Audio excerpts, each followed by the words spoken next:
So with it torn down this far, it makes it really easy to explain how the actual drivetrain works. So, I'll do that real quick. Here, we've got the 2-stroke West Bend Power B engine. It's about 6 horsepower, and it spins this torque converter right there. Now this is an MKD, which is mechanically identical to the MK2, which from the factory used a sort of fluid coupling, but this has been modified to use the torque converter, because from what I've been able to tell, that fluid coupling caused a lot of problems. It was abandoned by the MK3. So, drives the torque converter, which is this 2-pulley system here, and then it goes into a 3-speed Albion transmission, or Albion, I'm not exactly sure how that's pronounced. It's a motorcycle transmission developed in the 30s from what I could tell. From the factory there'd be a kickstarter right here, but because this has the torque converter, the kickstart wouldn't really do anything, it just spin the output pulley on there. So not missed it too much there, but these early Rokons had the ability to be kickstarted.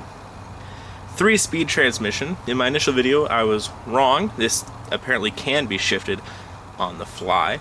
It's the plunger transmissions in the newer models that can't, but that's that. And of course at the pull start for the engine. So from that transmission, it's back around to the other side, and we have, let's see if I can get it here. The lighting is like really bright and really dark. So yeah, right there we have the torque converter, and then the output of the transmission, which goes to this chain here. And the chain goes up to this first miter box. So this is a Rokon miter box, and this is the input to the whole sort of special drive system that the Rokon has. So this shaft is connected, the sprocket goes to the rear, drives the rear wheel, but there's also a shaft that comes into this tube here, and this tube is basically the backbone of the Rokon. Now in here, which we'll probably see when I do the teardown, there is a one-way override clutch. It's like a spring, and it works like a Chinese finger trap. I'm sure anyone who's looked up Rokon has heard that metaphor before. But anyway, there's a little, like a drum that spins, grabs that spring, tightens it like you're twisting a slinky, and as you tighten it, it constricts and drives the second drum, which then goes to this drive shaft. Now what this does is this allows the output drum to spin faster than the input drum, but not vice versa, so it can never spin slower. And this allows you, so when you're turning, and the outside wheel has to travel further than the rear wheel, or sorry, the front wheel has to travel further than the rear wheel, because it's on the outside of the turn, it allows it to spin faster. Then there's a drive shaft that comes up through this tube here, goes through a double U-joint to the front miter box, which is just like that back one, and then down to the front wheel. And that is how you get the 2-wheel drive Rokon. Now this has the front drum brake, but it's a little deceptive because, like I said, the front wheel can never spin slower than the rear wheel. So if you're stopping the front brake, you're actually stopping the entire drivetrain. So even though there's only one physical brake, it still applies to the entire drivetrain. Now, this is a drum brake in the wheel. In 1966, they went to a disc brake on the front miter box here. Makes a lot of sense. It's up out of the weather, easier to service, that sort of stuff. But yeah, that's how a Rokon drivetrain works, and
Rokon all torn apart in all of its individual assemblies. There's still things I have to take apart, of course, like the engine, transmission, miter boxes. But this is all the main stuff, so I'm going to go over and talk about some of the things I discovered along the way. First, why is the exhaust leaking so horribly? I mean, if you watched my reveal video, you can tell that it's smoking out of a lot more than just the tailpipe, and that is because, one, there's only a single bolt holding it in, so I'm going to be replacing that with 2 studs because you can't really get a bolt in the back side of this. And then also, this is a cast piece going into a pipe. The pipe goes inside, so I'm not really sure how that's supposed to seal. When you put the pipe inside the cast part, it's kind of a loose fit. The back actually has a clamp, but the front doesn't really have anything other than some silicone I scraped out. The seat has seen better days. The metal parts of the seat are fine. I just need to get a new cover. It's dropping a bunch of little pieces out of some layer, so I'm not exactly sure what's going on there, but the seat also is missing one of the bolts for the springs, so I'll be replacing that. Nothing too major. Transmission seems pretty solid, but I'll just give that a once over. The exhaust leak has made quite a greasy mess out of everything in its vicinity. This foot peg is pretty greased up, along with most of the frame. Everything here is going to be getting degreased and cleaned pretty thoroughly, so that's kind of a given. Very much needs it. Engine, I'm going to rebuild, give it a nice little service. I'm going to get new reeds, gaskets, rings, that sort of stuff, and then I'm going to use the old reed and a few odds and ends that I take off of this engine for one of my spare engines. I've got one complete spare engine and then one spare engine that's almost complete. I'm going to try to use the old parts off of this to make that other engine complete and buy new parts, so new carburetor, reeds, that sort of thing. Kill switch, gonna get a new one of those, make it a little safer. That's kind of a mess. Throttle cable's actually pretty good. I'll probably be keeping that one unless I, price it out or whatever. Brake cable, I might be keeping that handle and just replacing the little cable. Depends on what I could find. I need something that connects to the drum brake properly. That's might be a little bit of an issue. Speaking of the drum brake, I have that apart here. The brake shoes actually seem like they have a decent amount of life left. However, this part here has been rubbing on the inside of the wheel. I'm not exactly sure what's going on there. Hopefully that's just something I can clearance. If not, I might have to try to find different brake shoes because those might be too wide. We will see. The drivetrain, the drive shaft, doesn't look too bad.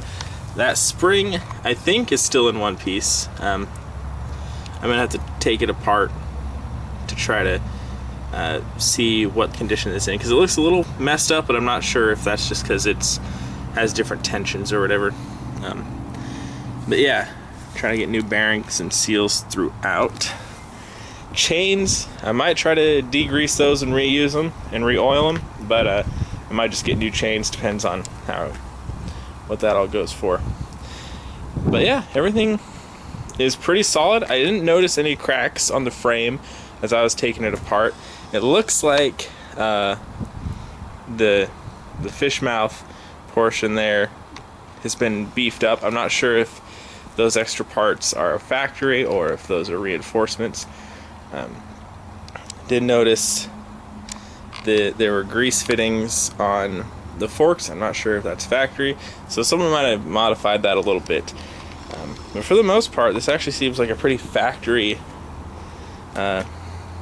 unit here, so that's kind of nice. I'm not sure if that belt guard is factory.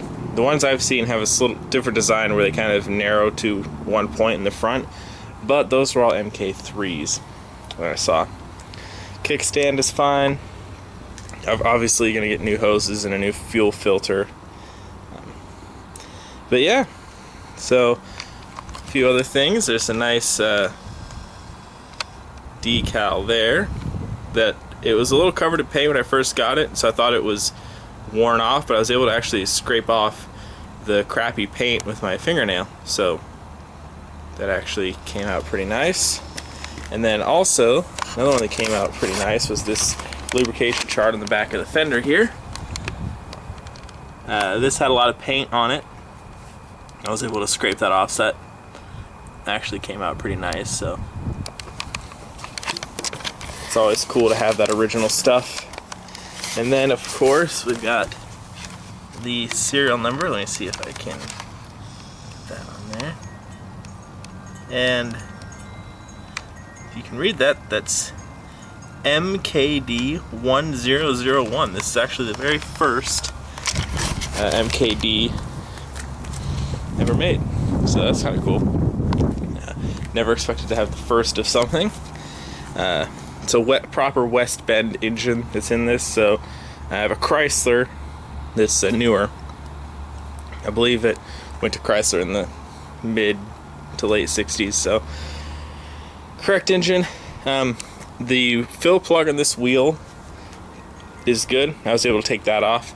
The fill plug on that wheel is seized, so I'm gonna have to try to get it off. There's other people in the past that gummed it up pretty good.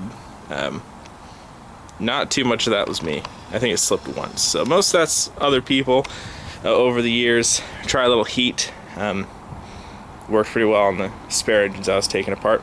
But yeah, so that's all the Rokon parts taken apart. I'll be doing videos on the individual assemblies as I rebuild them. But yeah, hope you enjoyed this teardown video. Hope you're excited about this project, and I'll see you in the next one.